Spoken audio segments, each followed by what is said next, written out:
Merci, Madame la Présidente.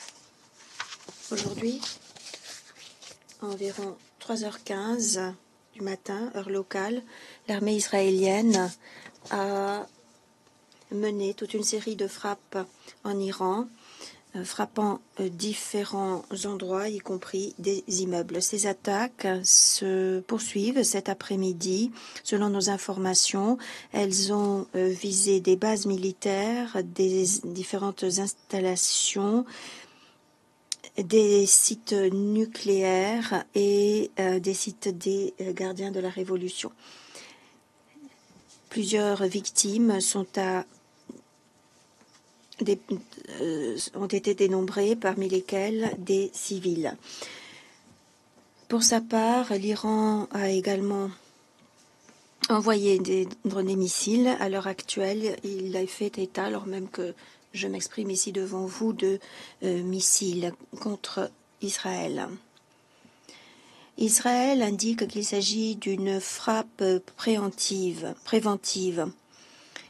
Et il y a également déclaration de l'état d'urgence. Selon les forces de défense israéliennes, plus de 200 aéronefs, avions militaires ont participé à ces frappes, larguant plus de 330 munitions contre 100 cibles environ. Plusieurs installations nucléaires ont été frappées, y compris à Natanz, un des sites principaux du programme nucléaire iranien. Dans un message vidéo, le Premier ministre, M. Netanyahou, a indiqué que les forces israéliennes avaient également attaqué les capacités de missiles balistiques de l'Iran, ainsi que des scientifiques nucléaires iraniens de premier plan. Il a indiqué que ces attaques visaient à contrer une menace existentielle, en ajoutant que cette bataille se poursuivrait le nombre de jours qu'il faudrait. L'impact de ces attaques s'est déjà fait ressentir dans toute la région. Les pays voisins ont fermé leur espace aérien et mis leurs forces de sécurité en haute alerte. Les houthis auraient, selon nos informations, lancé des missiles en direction d'Israël, dont un a touché la Cisjordanie occupée et a fait des blessés. Je rappelle l'appel lancé par le secrétaire général aux deux parties pour qu'elles fassent preuve de la plus haute retenue à ce moment crucial et pour qu'elles évitent à tout prix une escalade dans un conflit régional plus profond et plus vaste. Nous sommes particulièrement préoccupés par les frappes contre les installations nucléaires iraniennes. Il a été indiqué que le complexe d'enrichissement de Natanz, qui abrite à la fois la centrale d'enrichissement du combustible et le site d'enrichissement pilote du combustible, ont été considérablement endommagés, y compris les salles des cascades de centrifugeuses.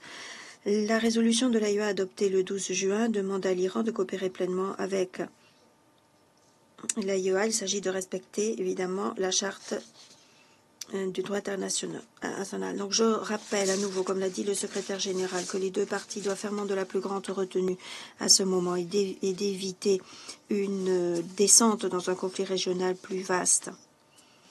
Nous sommes particulièrement préoccupés par les frappes contre les installations nucléaires iraniennes.